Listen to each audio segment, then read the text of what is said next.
The Wounded Lion. In a land far away lived Estelle, alone. She did not remember much of her parents, and she had always lived in this farm, where she tended to her cattle and made a living by selling milk, butter, and curd.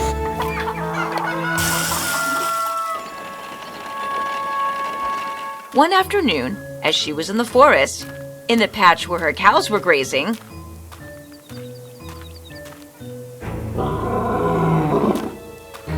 "Come here, all of you! I have never heard a lion here before.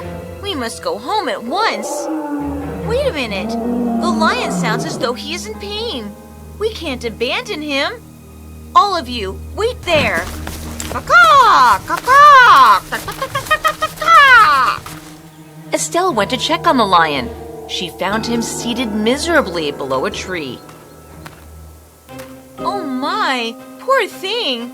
Let me get rid of it for you. But remember, dear friend, I am a helper, not dinner."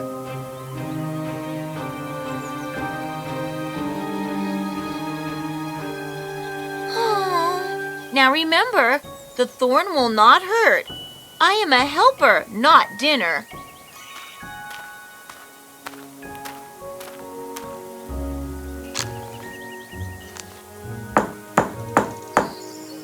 Now let me wash your wound, and with these herbs, you will be all right.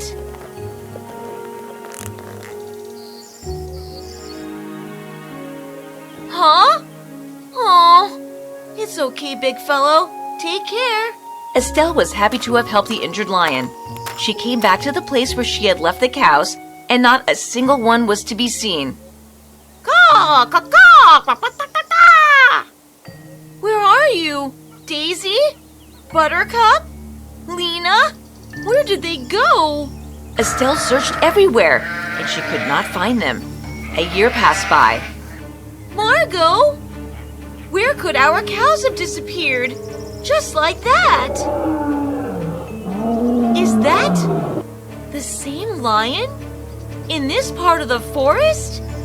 He seems to be in trouble yet again. Poor thing. Now all of you stay here. Safe, okay? I'll be back before you know it. Estelle ran in the direction of the roars and soon found the lion lying painfully under a tree. The poor animal's face was all scratched and bleeding. Hey there, dear friend.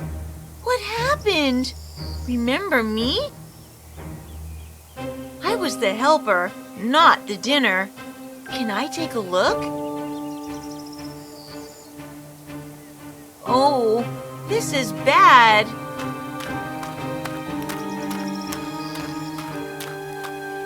As before, Estelle washed the lion's injuries and applied the ointment. The animal was at once relieved of the pain. But when Estelle got back, "Where are my sheep? Margot! Come to me! Philip! Canoe?" Estelle looked everywhere, but she could find no sign at all of her goats and sheep. This is too much. I am not leaving this forest till I find my animals. Estelle went home and fed the hens and pigs, and returned right back into the forest to spend the night there and look for her beloved goats and sheep. She climbed different trees to look around till it was finally very dark and she could see nothing. She settled atop a huge oak tree for the night.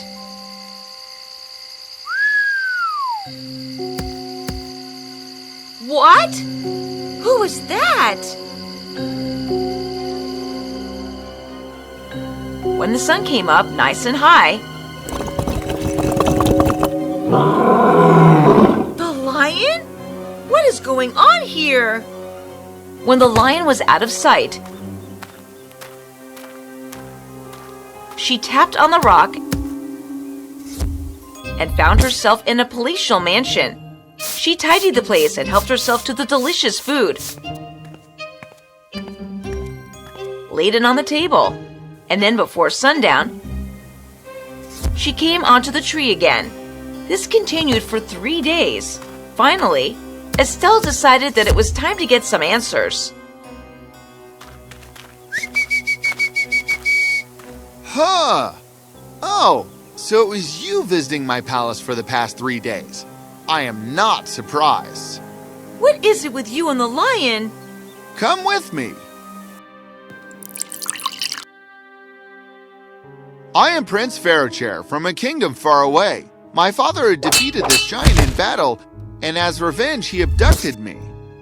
He cast this spell on me that I become a lion by day and can regain my true form only at night. When you helped me, the giant was so angry that he abducted your animals. He keeps them in his den on the Black Mountain.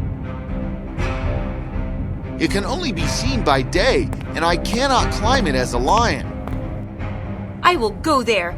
But before that, is there no way to break your spell? A coat of gold, embroidered by a lock of golden hair from my twin sister.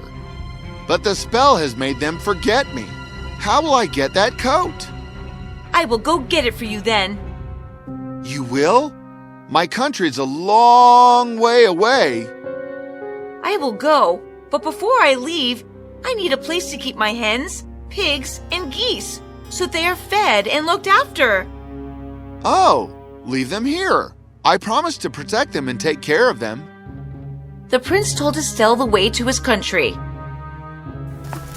She traveled a long time and finally reached the palace. Where do you think you're going, young lady? I am a poor orphan, and I am looking for a job. Just let me in, please. We cannot let. Who is there, Brinkley? Madam, I am looking for a job. Please. I have nowhere else to go in the world. What can you do? I can tend cattle. I know how to heal wounded animals, and I can... Well, we do need someone at the stables. Very well. Come in. So Estelle got a job at the palace. She was sincere, hardworking, and polite, so soon everyone came to like her.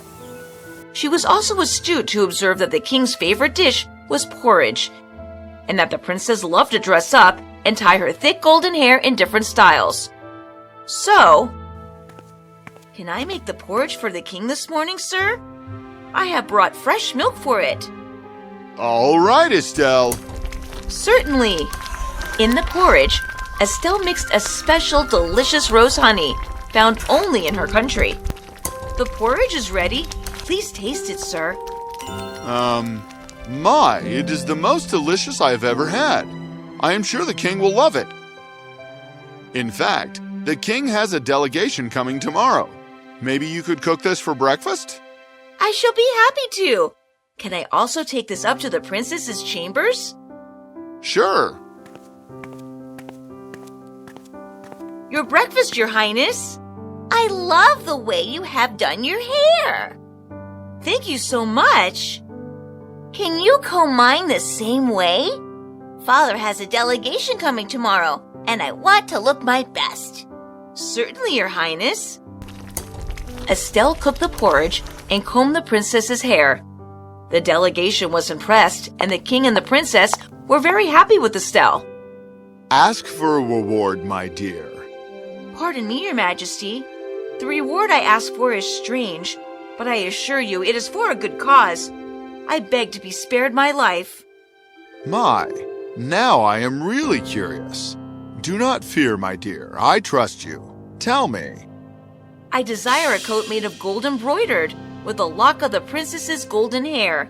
And then may I be able to take a regiment of your army for a few days?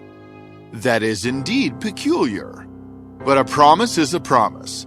I am sure you think so too, my dear. Yes, father. A promise is a promise. I shall gladly give her a lock of my hair. The princess took the coat to the Black Mountain. Who dares enter my abode? It is Estelle who brings you your heart's desire, a coat made of gold embroidered with a lock of golden hair. Really? Oh, it is beautiful. Wait a minute. You are the girl who... Help the Prince Lion? Yes, but now your condition is fulfilled. I do not wish to relieve the prince of his curse. Take the coat away. Then perhaps you shall like to be defeated again with the king and his army. They followed me here as I speak, but a thief like you who steals innocent cows and goats and babies surely does not have the heart to fight. So you will release the prince and my beloved cows and sheep and goats.